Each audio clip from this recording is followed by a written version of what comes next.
ಸ್ವಂತ ಉದ್ಯೋಗ ಪ್ರಾರಂಭಿಸುವ ಮಹಿಳೆಯರಿಗೆ ಇದೀಗ ಗುಡ್ ನ್ಯೂಸ್ ಸಿಕ್ಕಿರುವಂಥದ್ದು. ಯಾಕಂದ್ರೆ ಉದ್ಯೋಗಿನಿ ಯೋಜನೆಯ ಫಲಾನುಭವಿಗಳಿಗೆ ಸಹಾಯಧನವನ್ನ ರಿಲೀಸ್ ಮಾಡಿದ್ದಾರೆ. ಸ್ವಂತ ಉದ್ಯೋಗ ಪ್ರಾರಂಭಿಸುವ ಮಹಿಳೆಯರಿಗೆ ಗುಡ್ ನ್ಯೂಸ್. ಉದ್ಯೋಗಿನಿ ಯೋಜನೆಯ ಫಲಾನುಭವಿಗಳಿಗೆ ಸಹಾಯಧನ ರಿಲೀಸ್ ಮಾಡಿದ್ದಾರೆ.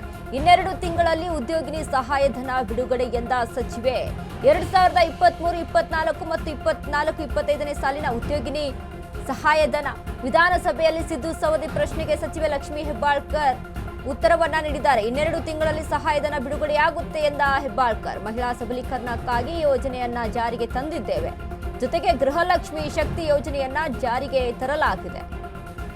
ಶಾಸಕರ ಅಧ್ಯಕ್ಷತೆಯಲ್ಲಿ ಫಲಾನುಭವಿಗಳ ಆಯ್ಕೆ ವಿಳಂಬವಾಗಿತ್ತು. ಸಹಾಯಧನ ತಲುಪಲು ಬ್ಯಾಂಕ್ಗಳು ಕೂಡ ಸರಿಯಾಗಿ ಸಹಕರಿಸುತ್ತಿಲ್ಲ. ಸಿಬಿಲ್ ಸ್ಕೋರ್ ಆಧರಿಸಿ ಫಲಾನುಭವಿಗಳಿಗೆ ಆಯ್ಕೆ ಮಾಡಲು ವಿಳಂಬ ಆಗಿತ್ತು.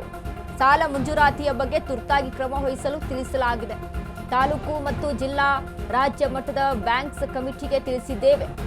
ತೇರ್ದಾಳ ಶಾಸಕರ ಪ್ರಶ್ನೆಗೆ ಸಚಿವೆ ಲಕ್ಷ್ಮೀ ಹೆಬ್ಬಾಳ್ಕರ್ ಉತ್ತರವನ್ನ ಕೊಟ್ಟರು.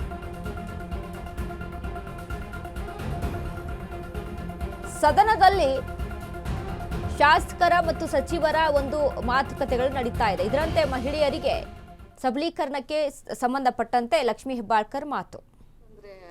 ಅಧ್ಯಕ್ಷರೇ, ಇನ್ನು ಇದು ಉದ್ಯೋಗಿನಿ ಬಗ್ಗೆ ನಾನು ನಿಮಗೆ ಹೇಳಬೇಕು ಅಂತಂದ್ರೆ, ತಮ್ಮ ಮುಖಾಂತರ ಅವ್ರಿಗೆ ಹೇಳಬೇಕು ಅಂತಂದ್ರೆ, ಇದು ಆಯಾ ಸ್ಥಳೀಯ ಶಾಸಕರ ಒಂದು ಅಧ್ಯಕ್ಷತೆಯಲ್ಲಿ ಈ ಒಂದು ಯೋಜನೆಯನ್ನ ನಾವು ಜಾರಿಗೆ ತರ್ತೀವಿ ಮತ್ತು ಫಲಾನುಭವಿಗಳ ಆಯ್ಕೆಯನ್ನು ಕೂಡ ಸ್ಥಳೀಯ ಮಟ್ಟದಲ್ಲಿ ಶಾಸಕರು ಮಾಡಬೇಕು. ಮುಂದಿನ ಪ್ರೊಸೆಸ್ ಶುರು ಆಗುತ್ತೆ. ಇದ್ರ ಜೊತೆಯಲ್ಲಿ ಇನ್ನೊಂದು ಏನು ನಮಗೆ ತೊಂದರೆ ಆಗ್ತಾ ಇದೆ ಅಂದ್ರೆ ಅಧ್ಯಕ್ಷರೇ, ಈ ಬ್ಯಾಂಕ್ಗಳು ನಮಗೆ ಸಹಕರಿಸ್ತಾ ಇಲ್ಲ. ಇನ್ನು ಬ್ಯಾಂಕ್ಗಳಲ್ಲಿ ಏನಾಗಿದೆ ಅಂತಂದ್ರೆ ಅಧ್ಯಕ್ಷರೇ, ಈ ಸಿಬಿಲ್ ಸ್ಕೋರ್ ಆಧಾರದ ಮೇಲೆ, ಈ ಸಿಬಿಲ್ ಸ್ಕೋರ್ ಅಂದ ತಕ್ಷಣ ಅವರು ಎಲ್ಲಿ ಬೇರೆ ಬ್ಯಾಂಕ್ಗಳಲ್ಲಿ ಸಾಲ ತಗೊಂಡಿದ್ದಾರಾ, ಸರ್ಕಾರದ ಇನ್ನೊಂದು ಇದರಲ್ಲಿ ಸಾಲ ತಗೊಂಡು ಕಟ್ಟಬಾಕಿ ಆಗಿದ್ದಾರಾ, ಇದೆಲ್ಲನ ಚೆಕ್ ಮಾಡುವಂತ ಸಂದರ್ಭದಲ್ಲಿ ಮೋರ್ ದೆನ್ 60% ಏನು ಆಯ್ಕೆ ಮಾಡಿ ಶಾಸಕರು ಕಳಿಸಿರೋದ್ರಲ್ಲಿ ಮೋರ್ ದೆನ್ 60% ಮತ್ತೆ ವಾಪಸ್ ನಮ್ಮ DD ಆಫೀಸ್ಗೆ ಬರುತ್ತೆ. ಅದನ್ನ ನಾವು ಮತ್ತೆ ತೆಗೆದುಕೊಂಡು ಹೋಗಿ ಶಾಸಕರ ಮನೆ ಬಾಗಿಲಿಗೆ ಕೊಡೋದು. ಮೊನ್ನೆ ನಮ್ಮ CS ಅವರ ಅಧ್ಯಕ್ಷತೆಯಲ್ಲಿ ಇದು SLBC ಅಂತ ಒಂದು ಮೀಟಿಂಗ್ ಕರೆದು ಅದನ್ನ ಬಹಳಷ್ಟು ಬ್ಯಾಂಕರ್ಸ್ಗಳಿಗೆ ನಾವು ಈಗಾಗಲೇ ಇನ್ಸ್ಟ್ರಕ್ಷನ್ ಕೊಡಿಸುವಂತ ಕೆಲಸವನ್ನ ಮಾಡಿದ್ದೇವೆ.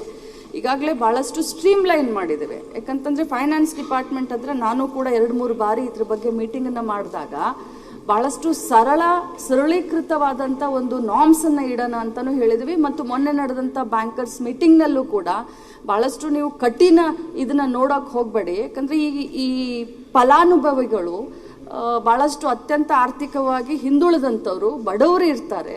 ಸೊ ನೀವು ಬಹಳಷ್ಟು ದುರ್ಬಿನ್ನಿಂದ ನೋಡಕ್ ಹೋಗ್ಬೇಡಿ, ಭೂತ ಕನ್ನಡಿಯಿಂದ ನೋಡಕ್ ಹೋಗ್ಬೇಡಿ ಅಂತೆಲ್ಲ ಮಾಡಿದೀವಿ ಅಧ್ಯಕ್ಷರೇ. ಈ ಗವರ್ನೆನ್ಸ್ದವರು BCM ಸಮೀಕ್ಷೆಯಲ್ಲಿ ಸ್ವಲ್ಪ ಬ್ಯುಸಿ ಆಗಿದ್ರು ಅಧ್ಯಕ್ಷರೇ. ಸೊ ಆ ಒಂದು ಸಂದರ್ಭದಲ್ಲಿ ನಾವು ಈ K2 ಮುಖಾಂತರ, ಈಗ ಆನ್ಲೈನ್ ಆದ್ರಿಂದ K2 ಮುಖಾಂತರ ನಮ್ಮ ಎಲ್ಲ ಇಲಾಖೆಗಳಿಗೆ ಏನು ನಾವು ಟ್ರೆಜರಿ K2 ಇಂದ ನಾವು DBT ಮುಖಾಂತರ ಏನು ನಾವು ಫಲಾನುಭವಿಗಳಿಗೆ ನೇರವಾಗಿ ಹಣ ಹೋಗುತ್ತೆ. ಸ್ವಲ್ಪ ಈ ಗವರ್ನೆನ್ಸ್ದವರು ಸ್ವಲ್ಪ ಬ್ಯುಸಿ ಆಗಿರೋದ್ರಿಂದ ಸ್ವಲ್ಪ ವಿಳಂಬ ಆಗಿದೆ. ಬಟ್ ಇನ್ನು 2 ತಿಂಗಳ ಒಳಗಡೆ ಅದು 23-24 24-25 ಈ ವರ್ಷದ ಪ್ರಕ್ರಿಯೆ ಈಗ ಆರಂಭ ಆಗಿದೆ. ಸೊ ಈ 2 ವರ್ಷದ ಫಲಾನುಭವಿಗಳಿಗೆ 2 ತಿಂಗಳ ಒಳಗಡೆ ಈ ಅರ್ಜಿಗಳನ್ನು ನಾವು ಇತ್ಯರ್ಥ ಮಾಡಿ ಕ್ಲಿಯರ್ ಮಾಡ್ತೀವಿ ಅಂತ ತಮ್ಮ ಮುಖಾಂತರ ಹೇಳಿ ಬಯಸ್ತೀವಿ.